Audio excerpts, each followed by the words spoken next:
Amén. Bueno, primero saludar a cada uno de ustedes. Espero que se escuche bien. He tenido problemas con mi internet.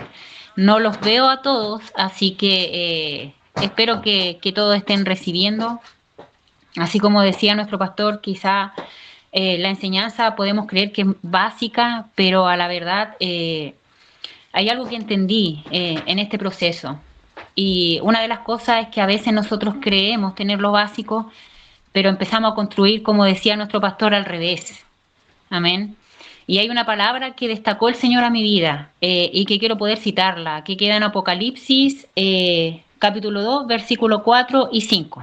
Y lo voy a leer en el nombre del Señor. Dice, pero tengo contra ti que has dejado el primer amor. Recuerda, por tanto, de dónde has caído y arrepiéntete y haz las primeras obras. Pues, si no, vendré pronto a ti y quitaré tu candelero de su lugar y si no te hubieres arrepentido. Amén. Como les decía, a veces nosotros caminamos tan rápido en el Evangelio, mis hermanos, que quizá aquí el Señor le hablaba a la iglesia de Efesios, una iglesia que podía hacerlo todo. Amén. Pero dice la palabra que el Señor tenía algo contra ellos, que habían dejado su primer amor. Y a veces nosotros creemos que dejar el primer amor es, quizá ya no hacemos las mismas horas de antes, pero a la verdad, muchas veces lo que dejamos es el por qué empezamos a seguir a Cristo. Y eso se va desvaneciendo de acuerdo a lo que caminamos. ¿Por qué? Porque los primeros fundamentos, el por qué, el inicio, se nos va perdiendo. O no nos enseñaron de acuerdo a la misma palabra del Señor, de acuerdo a los primeros fundamentos.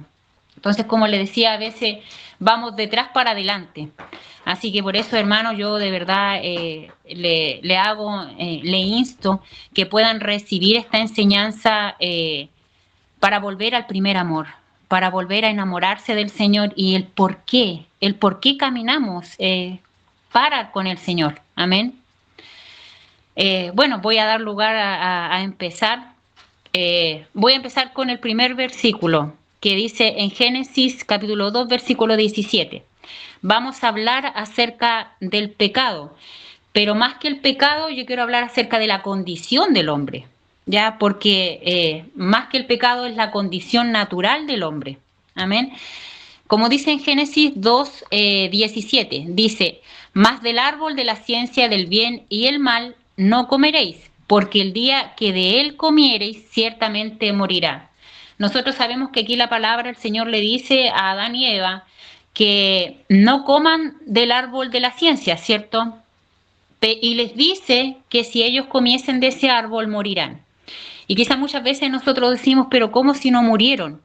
El Señor estaba hablando que cuando nosotros tomamos el pecado, o lo que ocurrió en este caso, fue una muerte espiritual del hombre, fue una separación de Dios con el hombre. Y aparte que por eso mismo entró el pecado al mundo, que fue el inicio.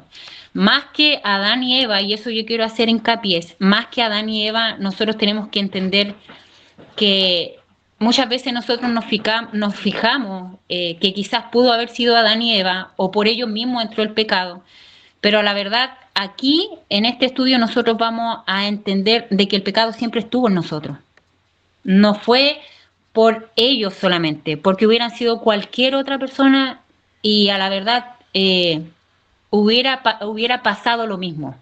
Amén.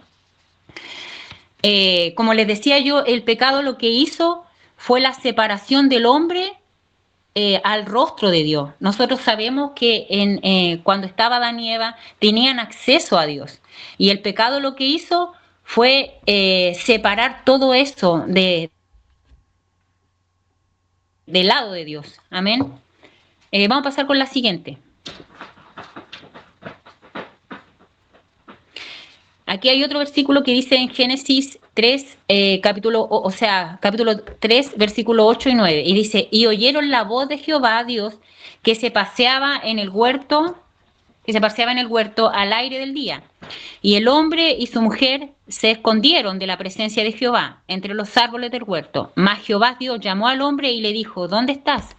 Y él respondió, oí tu voz en el huerto y tuve miedo porque estabas desnudo y me escondí.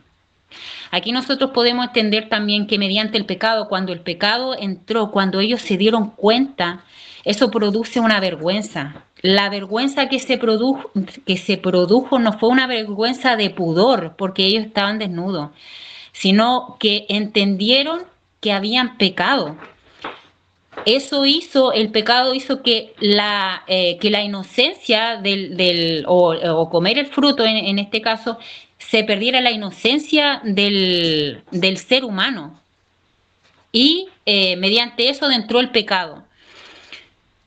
Dice la palabra que sus ojos fueron abiertos y descubrieron lo que habían hecho más que nada, descubrieron la condición frente a su creador.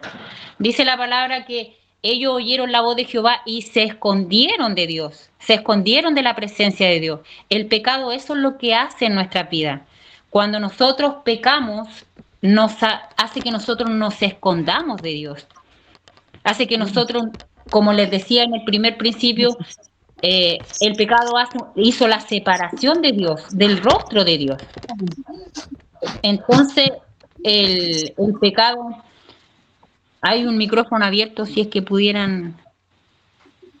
Mi hermano Omar tiene el micrófono. Y como les decía, esto produjo vergüenza, y esta vergüenza también produce culpa. Amén. La siguiente diapo. Aquí yo también quiero hablarle acerca de las consecuencias visibles del pecado. Las consecuencias visibles del pecado, nosotros entendemos también que por el mismo pecado, no solamente hay sufrimiento para nosotros, sino que cuando uno peca, comete errores. Y esos errores no solamente nos afectan a nosotros, sino también a los demás. Eso también produce el pecado, produce sufrimiento, produce dolor. Con el mismo pecado, a través del mismo pecado, se maldijo la tierra. Entonces produce esfuerzo y se produjo también una expulsión del Edén. Nosotros entendemos que cuando Dios creó el Edén para poder que nosotros tuviéramos todo el sustento. Y mediante ese mismo pecado hizo que todo eso quedara atrás, y por el pecado vino a producir un esfuerzo en el ser humano. Siguiente diapo. Ahora están las consecuencias no visibles. Primero, como les decía yo, la separación de Dios. El pecado también trae vergüenza, culpa y algo súper importante, que es una identidad rota. Nosotros entendemos que cuando Dios nos creó, el Señor siempre quiso hijos, algo íntimo. Por algo a nosotros nos dejó en el huerto del Edén. Y el pecado lo que hace, como viene la culpa, la vergüenza y la separación de Dios, hace que nosotros perdamos esa identidad, se rompa esa identidad. El pecado, por ese mismo pecado, se heredó a toda la humanidad. Y también por ese mismo pecado, también nosotros perecemos. Porque la palabra nos enseña que el mismo pecado trae consecuencias y trae la muerte. Amén. Siguiente. Aquí yo igual quiero que nosotros podamos tomar atención. Si bien hablé acerca de qué es lo que se produjo, cómo se produjo el pecado, qué es lo que produce el pecado también, pero aquí yo quiero que pongamos énfasis, porque si bien el pecado surgió quizás por el mismo tema de Adán y Eva, pero no porque hayan sido ellos, como le decía al principio. El pecado se produjo por una condición del ser humano, y eso todos nosotros tenemos que entenderlo. Aquí yo le puse el título El deseo y la voluntad del ser humano, y yo quiero que ustedes se fijen en cómo reaccionó Eva, no siendo Eva. Fíjense como que si fuera cualquier persona, porque esto no solamente le sucede a Eva, sino que nos sucede a cada uno de nosotros cuando somos tentados o cuando somos probados. Amén. Y dice en Génesis capítulo 3, versículo 6, dice, y vio la mujer que el árbol era bueno para comer y que era agradable a los ojos y árbol codiciable para alcanzar la sabiduría. Y tomó de su fruto y comió y dio también a su marido. Aquí la palabra nos enseña que primeramente la serpiente le hizo una pregunta a Eva, pero jamás la serpiente le hizo que se fijara en aquel árbol. Todo lo que se produjo con Eva fue lo que se produjo dentro de ella, lo que había dentro de ella, que fue el deseo, la codicia, la rebeldía, la voluntad propia. Todo eso se generó dentro de Eva, porque dice la palabra que vio la mujer que el árbol era bueno. Eso se produjo dentro de ella. El pecado está dentro de nosotros. No es que porque fue Adán y Eva, y eso es lo que yo quiero que ustedes entiendan. Aquí lo que hizo Dios al poner este versículo nos hizo entender que el pecado siempre estuvo en nosotros. Y aquí abajo hay un versículo muy bueno que realmente habla acerca de cómo reacciona el ser humano mediante el pecado. Y queda en Santiago capítulo 1, versículos 14 y 15, y dice, sino que cada uno es tentado según su propia concupiscencia, es atraído y seducido. Entonces la concupiscencia, después que se ha concebido, da a luz pecado. Y el pecado, siendo consumado, da a luz a muerte. ¿Qué nos quiere decir? Dice la palabra que cuando nosotros somos tentados según nuestras concupiscencias o nuestra maldad. Y por eso se produce después lo que se produce el pecado, y después el pecado nosotros lo llevamos en la acción. ¿Y qué produce la acción? La muerte. Entonces aquí nos quiere decir el Señor que cuando nosotros somos tentados y nosotros alcanzamos a eso, es porque realmente había en nuestro corazón algo que realmente nosotros no habíamos visto, no habíamos entendido. Y ¿saben lo que yo quiero que ustedes entiendan? Que quizás hay veces que nosotros vamos por justicia propia. Quizás hay pecados no visibles que nosotros creemos que que los pecados no son visibles, no existe. Pero aquí nosotros entendemos que lo que pasó con Eva quizás no era un pecado visible que ella estaba haciendo. Pero sí aquí lo que hizo Eva era que se probara lo que había dentro de Eva. Por eso es que la palabra nos enseña la siguiente diapo. Aquí la palabra nos enseña acerca de nuestro corazón. Y cuando nosotros entendemos la condición de nuestro corazón, como decía en la diapo anterior, que somos tentados y ahí se prueba lo que hay dentro de nosotros. Aquí también nosotros entendemos que la decisión de tomar o no, o de hacer la acción al pecado, también es de nosotros. Nosotros también tenemos la decisión de pecar o de no pecar. Amén. Y aquí dice la decisión del hombre. En Génesis capítulo 3, versículo 6 dice, entonces Jehová dijo a Caín, ¿por qué te has ensañado? ¿Y por qué ha decaído tu semblante? Si bien hicieres, no serás enaltecido, y si no hicieres bien, el pecado está a la puerta. Con todo esto a ti te será tu deseo, y tú te enseñorearás de él. ¿Qué es lo que le quiso decir al Señor? El Señor le quiso decir a Caín, mira Caín, le dice aquí, si tú hicieras bien las cosas, ¿no serás enaltecido? Dice la palabra de Dios. Y también le dice que está la decisión de él si concebir ese pecado o dejarlo ahí. Que él podía enseñorearse de su deseo. ¿Qué es lo que pasa? Que muchas veces nosotros, y aquí yo necesito que ustedes entiendan el por qué nosotros necesitamos de Dios. ¿Por qué siempre necesitamos de Dios? Cuando nosotros, y creo que a todos nos ha pasado, creo que nosotros al tomar decisiones generalmente siempre lo hacemos con las emociones, siempre lo hacemos con nuestro libre albedrío, porque tenemos nuestro libre albedrío y nosotros podemos tomar esa decisión, si pecar o no pecar. Lo hacemos, como le decía, con las emociones o con los sentimientos. Somos irracionales y somos cambiantes. ¿Qué quiere decir? Que muchas veces actuamos mediante el sentimiento que tenemos. A veces estamos enojados y tomamos una decisión mediante ese sentimiento. Y por eso es que erramos. Y el pecado no solamente, como le decía al principio, nos hiere a nosotros o nos daña a nosotros, sino que también daña al que está al frente o los que están al lado. Cuando estamos tristes, también tendemos nosotros a reaccionar mediante lo que sentimos. Por eso es que nosotros tenemos que entender que el poder afirmarse de nuestro corazón es peligroso. Desde el principio Dios nos hizo entender que el pecado estaba en nosotros y el pecado sigue en nosotros. Por eso es la necesidad de poder nosotros estar con Dios. ¿Por qué? Porque si bien tenemos el libre albedrío, pero las emociones, los sentimientos, lo irracional que somos y lo cambiante que somos, la única forma de poder sujetar eso es con Dios. No podemos hacerlo solo. Si nosotros creemos que nosotros podemos cambiar por nuestra condición o por nuestra fuerza, estamos mal.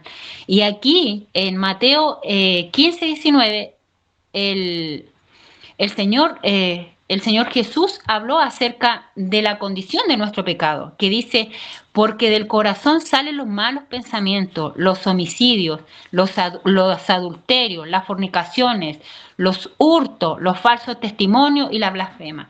Jesús también dice y nos muestra a nosotros cuando vino acá y le habló a sus discípulos y nos dijo que nosotros no podíamos confiar en nuestro corazón. ¿Por qué? Porque del corazón solo salen los malos sentimientos.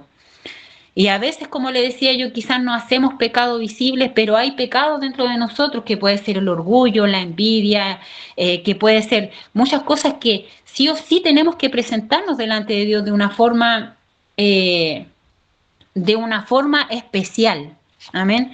La siguiente diapo.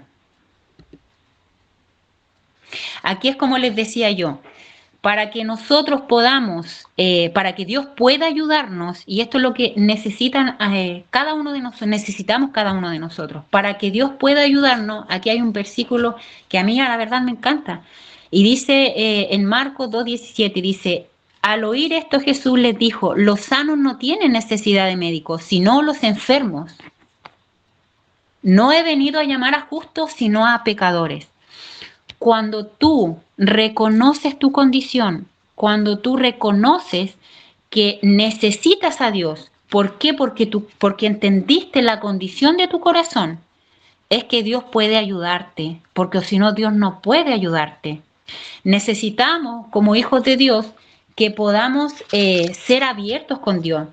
Y aquí yo quiero que ustedes entiendan, cuando les dije que esa misma vergüenza hizo que hizo la separación de Dios y nosotros el escondernos de la presencia de Dios, que eso fue lo que generó esa vergüenza, presentarnos delante de Dios sin vergüenza, presentándonos tal cual somos, reconociendo tal cual somos. Y aquí yo quiero poder darle un testimonio más que nada. A veces como cristianos, nosotros, como le decía yo, a veces como cristianos creemos que hacemos las cosas bien. Creemos porque por el pecado no es visible y tendemos muchas veces a creer que tenemos que, como le dijera yo, como negarnos a nosotros mismos. Hay veces que nosotros creemos que como cristianos no podemos pensar esto, no podemos sentir esto. Y saben que muchas veces cuando surgen esos sentimientos, que a mí me pasó, como les decía yo, que muchas veces sentía quizá algo contra un hermano. ¿Y qué pasaba? Que yo me lo negaba a mí misma. Y yo decía, yo no puedo sentir eso. ¿Por qué? Porque yo soy hija de Dios. Y muchas veces es mismo Dios declarándote lo que tú tienes en tu corazón. Y cuando tú te niegas a eso y no eres capaz de reconocerlo delante de Dios, Dios no puede ayudarte. Por eso aquí hay una palabra que a mí me gusta y se las voy a citar, igual que está en 2 de Corintios. 2 de Corintios 3, 4. Y a la verdad lo dijo Pablo. Estamos hablando de un hombre que realmente nosotros podríamos decir, ese hombre cambió, Dios lo cambió, y sí, fue verdad. Pero Pablo también entendía su condición. Por eso es que sí o sí él necesitaba estar sujeto de Dios y lo reconocía. Y como les decía yo, aquí hay un versículo que queda en capítulo 3, versículo 18. Y dice, por tanto nosotros todos, mirando cara a cara descubierta como en un espejo la gloria del Señor, somos transformados de gloria en gloria en la misma imagen como por el Espíritu del Señor. Aquí dice mirando cara, como en cara descubierta, como en un espejo la gloria de Dios. Y seremos transformados mediante esa gloria en gloria. Pero lo primero que tenemos que hacer es mostrarnos cara a cara frente a Dios, con un rostro descubierto. ¿Qué quiere decir? Que tenemos que ser sinceros delante de Dios, sacar esa vergüenza o las vergüenzas que tenemos dentro de nosotros, porque la verdad que nosotros lo llamamos vergüenza, que son como pecado oculto, que ni siquiera a veces nosotros entendemos esos pecados ocultos, ni siquiera lo sabemos. Y a más abajo lo dice en 4:2, en el versículo 4, no, en el capítulo 4, versículo 2 de segunda de Corintios, y dice, antes bien, renunciamos a lo oculto y vergonzoso. Eso lo dijo Pablo. Lo oculto y lo vergonzoso es lo que nosotros tenemos dentro. Eso que nos separó de Dios en algún momento, necesitamos presentarlo delante de Dios. Eso oculto y vergonzoso, tenemos que presentarlo delante de Dios para que Dios pueda obrar en nuestras vidas. Y aquí dice, no andando con astucia, ni adulterando la palabra de Dios, sino por la manifestación de la verdad, recomendándonos a toda conciencia humana delante de Dios. ¿Qué quiere decir Pablo? Quiere decir que no nos pese la conciencia por algo que le escondemos a Dios. Dios todo lo conoce de nosotros, todo lo conoce de nosotros. Y lo que Dios quiere es poder restablecer eso que en algún momento se rompió en el huerto del Edén, cuando Adán y Eva se escondieron de la presencia de Dios por vergüenza. Esa misma vergüenza que en estos tiempos a nosotros no nos deja reconocer nuestra condición. Por eso necesitamos reconocer la condición como dice aquí. ¿Por qué? Porque Dios vino a los enfermos, no vino a los sanos. Él vino a llamar a pecadores, no a justos. Y si vino por nosotros es porque entiende nuestra condición. Y lo que tenemos que hacer nosotros es reconocer esa condición. Amén. La siguiente diapo. Cuando nosotros reconocemos esa condición, es cuando nos podemos arrepentir. Aquí nosotros tenemos que entender que muchas veces creemos que porque estamos en el Evangelio, hermano, y esto me pasó a mí también, y si yo hoy les puedo hablar de esto, es porque mediante el haber entendido esto, fue que mi vida cambió, fue que mi mirada a Dios fue diferente. ¿Por qué? Porque entendí mi condición. Y al entender mi condición pude arrepentirme de la forma correcta. Porque muchas veces nosotros nos arrepentimos de cosas, como les decía yo, que son más visibles, de cosas que son más comprensibles, más racionales. Pero no creemos que pueda haber mal en nosotros muchas veces cuando caminamos con Dios. Creemos que cuando entramos al Evangelio, mi hermano, todo se acabó. Pero no es así. Nuestro corazón sigue siendo el mismo. Sí, como les dije en algún momento anteriormente, podemos ser sujetados por Dios, pero eso solamente si estamos con Dios. Si caminamos hacia la voluntad de Dios, si buscamos de Dios, no hay otra manera. ¿Por qué? Porque nosotros solos no podemos, y eso Dios lo dijo. Lo dijo, yo soy la vid y nosotros el pámpano. Separado de Él nada podemos hacer. Aquí hay un versículo que queda en Hechos 3:19 y dice, así que arrepentíos y convertíos para que sean borrados vuestros pecados, para que no venga de la presencia, para que vengan de la presencia del Señor tiempos de refrigerio. Yo quiero que ustedes entiendan que cuando tú reconoces el pecado, el Señor te hace descansar en Él. Cuando tú reconoces tu condición, el enemigo no te puede culpar de algo que tú ya lo reconociste delante de Dios. Muchas veces el enemigo nos ataca. ¿Por qué? Porque tenemos algo oculto que ni nosotros queremos confesarlo o que nosotros no lo queremos reconocer. Y por eso es que muchas veces vienen ataques del enemigo. Porque viene atacando eso porque él sabe qué tiene de ti. Pero cuando somos un libro abierto, como dijo Pablo en Corintios, cuando le presentamos al Señor lo oculto y lo vergonzoso delante de Él, es cuando Dios puede sostener eso, es cuando Dios puede borrar nuestros pecados. Y aquí dice borrar nuestros pecados, no dice desaparecer tu condición. Nuestra naturaleza es pecaminosa. Y eso es lo que todos tenemos que entender. Nuestra naturaleza es pecaminosa. Por eso la necesidad de Dios continuamente, como decía, para ser transformados de gloria en gloria. La única forma es poder presentarle todo al Señor, arrepentirse para que volvamos a la presencia de Dios y que vengan tiempos de refrigerio, como dice la palabra. Amén. Quizás fue corto mi exposición, espero haberme dado a entender. Si queda alguna duda, como decía nuestro pastor, pueden preguntar si hay algo que me quedó en el tintero o quizá hay algo que no reforcé. También está mi pastor para que pueda añadir si él quiere. Así que eso, mis hermanos, les dejo el espacio.